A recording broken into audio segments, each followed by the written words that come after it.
Programi gjithashtu thekson rëndësinë e luftës kundër korrupsionit dhe forcimin e institucioneve të drejtësisë. Kjo përfshin masa për rritjen e transparencës në menaxhimin e sfidave publike dhe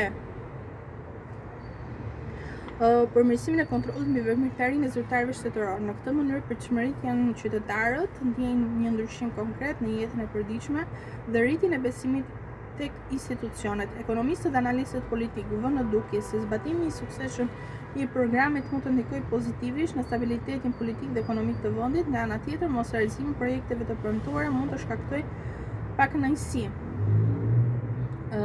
qytetarët dhe tensionet e reja publike. Prandaj efektiviteti i programit varet nga kapaciteti i qeverisë për të menaxhuar burimet dhe për të koordinuar me institucionet e tjera duke ruajtur një balans mes pritshmërive të qytetarëve dhe mundësive reale të zbatimit. Ky segment tregon se meritimi i programit të qeverisë nuk ka vetëm një dimension formal politik, por ka ndikim të drejtë për drejtë në jetën ekonomike dhe sociale të vendit. Ai krijon bazën për zhvillimin e qëndrueshëm, por gjithashtu vendos presion mbi institucionet për të treguar rezultate konkrete në periudhën e ardhshme.